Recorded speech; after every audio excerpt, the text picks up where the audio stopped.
talk about your campaign. Would you say that your campaign in a very red state like this is against the odds? And how has it been going? Well, waking up and stepping outside every day in Memphis is against the odds if you make it back alive. People die here every day. But running for political office in a red state as an independent, it's like, why would you do that? I said, well, the Democrats, and I was a Democrat for years, so I'm not an uneducated, political person. It's been 30-some years since Al Gore, who was our U.S. Senator, who went on to be our vice president, since the Democrats have had a U.S. Senator. So in 30 years, they have not been able to do it. So my odds are no slimmer than the Democrats. In fact, as a person who's done her research, there are 1.9 million registered independent voters in this state.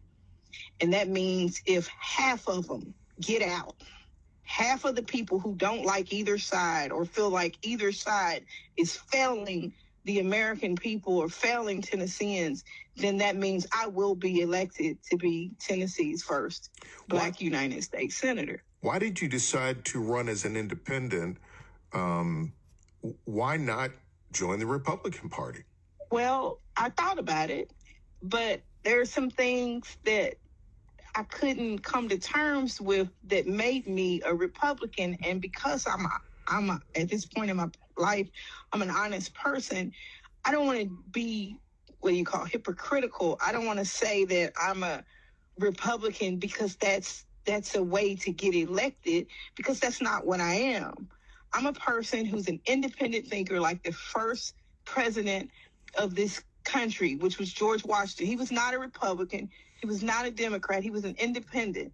And he wanted to make sure that the country he created was one in which people would be proud of, in which people felt protected and safe. That's why they had the Constitution and other things, the Bill of Rights, and the unalienable rights that, have been trampled on. And I feel like as a Republican, and a woman, some of the things that the Republicans stand for, I don't wholeheartedly agree with. So to me, I am an independent. I'm not a libertarian. I'm not a Democrat anymore. I am a person who believes that people deserve a right to the American dream. And it shouldn't matter if you're a Republican or a Democrat. You should be able to feed your family. You should be able to work a job. What are some of the key issues then that you believe are the big issues or the big pieces of your personal platform that you think would attract voters to you, and the things that you want to work on if you're elected to the United States Senate from Tennessee? My number one issue, I would say, is housing. The way our seniors and our veterans and disabled people are being treated in what's supposed to be, assisted living. I'm concerned because I'm not going to always be, a young person, but the way our seniors are getting treated, throughout this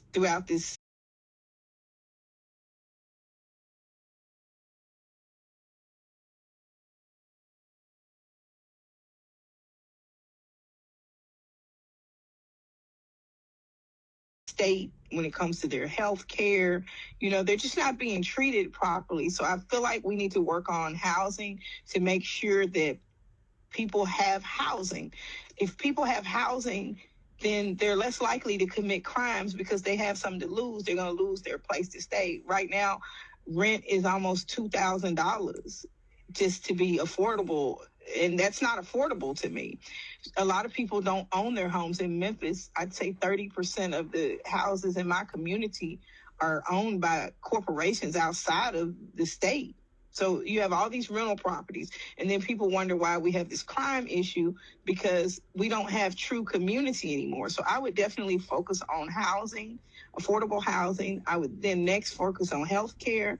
I think that everybody, regardless of what race, creed, or gender that they have a right to have health care in which they feel like they're being treated properly. A lot of the hospitals, they're neglecting patients. And the way you fix that is that you make sure that there's a standard and our standards have to be higher. Also, with what happened in Greene County, we need to focus on, the rural communities, making sure that their infrastructure is solid so they can grow the crops that we need to stop having to buy foods outside of our states. Like a lot of our, other than oranges and bananas, we should be able to grow everything here. We have a lot of land. Tennessee is an agricultural state. And I would also focus on reparations, because there are a lot of people, you spoke about me going to jail, but there are a lot of people who have lost things in this country, in this state, because we were never made whole the way we should have according to the laws that were already in place. And I would definitely also focus on criminal justice reform. You can't keep talking about crime when you don't want to talk to the experts. The experts are the people who've done the time, served their time, and those are the people who can make sure the young people don't get involved and make the same mistakes that were made when they were young. So we have to, uplift the people who have, done wrong, because if you're a Christian state, which all the red Republicans claim to be, you must forgive people. And those are the main things that I would focus on, as well as, economic development in areas that are distressed. My campaign is a people-centered... Abortion, the issue of abortion, since it has come back to the states, any thoughts on that? My thought is that, there are more things important in this state that people should be focused on other than abortion. Like, I don't think that people are waiting in line to get an abortion, and I just think that it's a distraction to divide real people and Christian people, to have them fighting. I think that it's a decision between that woman and God, and it's one that she has to make her peace with. I think that we have to be realists. That's what separates me from the Democrats and the Republicans. If a woman wants to have an abortion, she's going to drive to where she wants to have it, or she's going to find the means to have it. Are we going to go back to where women are doing it in the alley where it's unsafe?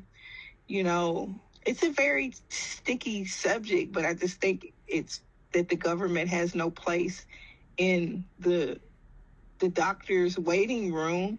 Me as a person, I think that if it's back with the states, that's just like the restoration part. Like, why are we, if we're the United States of America, why are we giving such broad range for certain topics for the states to govern, as opposed to making a federal uniformity that everyone can follow that makes sense? Like, I don't know, but I'm a pro-choice person, but I'm a pro-life mother because I have two sons, and that's just the best thing that I could say when it comes to that. Before you get away, any quick final thoughts for our listeners?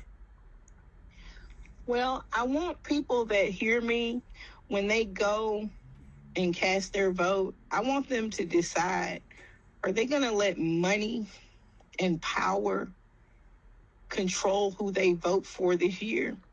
Because I don't have either one. I don't have millions of dollars like my opponent, who gets it, most of it from the NRA.